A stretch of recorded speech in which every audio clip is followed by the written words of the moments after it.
My name is Alan Krasner. I'm the Chief Endocrinologist at Crinetics Pharmaceuticals in San Diego, California.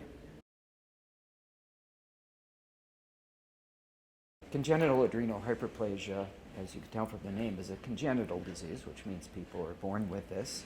It's caused by a genetic enzyme deficiency in the adrenal gland. And what happens here is that patients born with this condition cannot manufacture a vital life-preserving hormone from the adrenal called cortisol, which helps us all cope with stress, either metabolic stress or other kinds of stresses throughout life. As a result, children born with this condition for life need to take what we call glucocorticoid replacement therapy. Cortisol is a glucocorticoid, and therefore the patients with congenital adrenal hyperplasia need to replace their cortisol using oftentimes pills for the rest of their life. Now, the problem that develops over time is that the dose of the glucocorticoid the patients need to take oftentimes is higher than is what is a natural replacement dose just to replace the cortisol that is missing from their birth. And what this can result in is a lot of complications due to taking too much glucocorticoid. Things that we call Cushing syndrome, being overweight, having metabolic problems like diabetes. It can also, especially in children, result in diminished growth potential as a result of taking too much glucocorticoid. There's a host of problems associated with this. As when patients do try to reduce the dose of glucocorticoid, what can happen is their adrenal glands overproduce not cortisol, but other hormones, male hormones, androgens. And this excess androgen is also a problem for patients, particularly females who have difficulty as they develop and when they turn into adults with regular menstrual function, fertility, and a host of other complications, hirsutism, which is excess hair growth.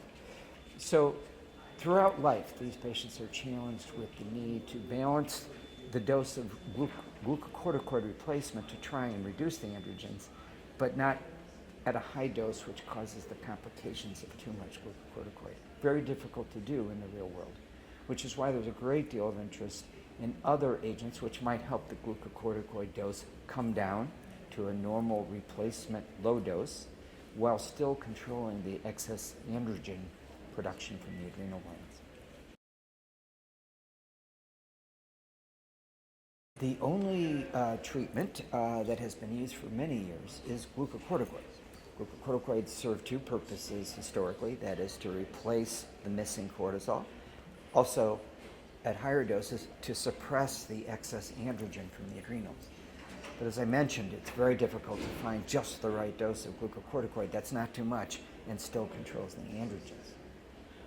There is a recently approved new medication to help these patients reduce their glucocorticoid dose, which is a major step forward. Crinetics is working on a compound called Atumelnant, which is entering phase 3 studies for congenital adrenal hyperplasia.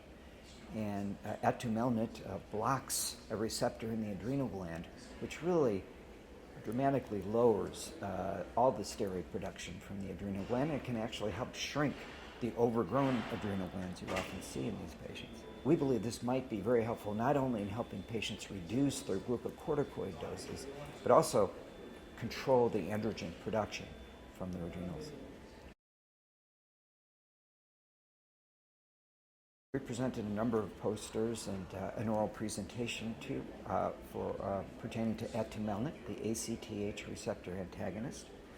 An oral presentation went over the latest results from an ongoing phase 2 study in patients with congenital adrenal hyperplasia, and this showed with 3 months of treatment reductions in the biomarkers we use to measure the activity of congenital adrenal hyperplasia.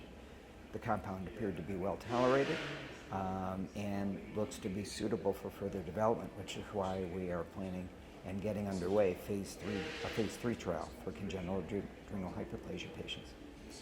We've also showed some data at the Pituitary Society on similar effects with a much shorter study in ACTH-dependent Cushing's syndrome, and we hope to advance the development for Cushing's as well as soon as possible.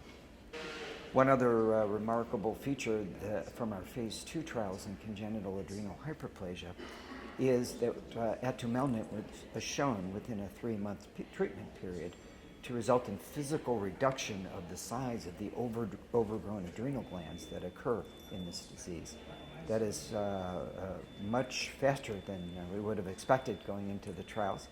The way we do that is with MRI scanning of the adrenals. We can measure quantitatively the size, the volume of the adrenal glands, and we can see reductions in that short period of time, telling me that the ACTH receptor antagonist Atumelnant is truly engaging the target and not only reducing the biochemical excess output of the adrenal glands, but also physically reducing the size of them as well.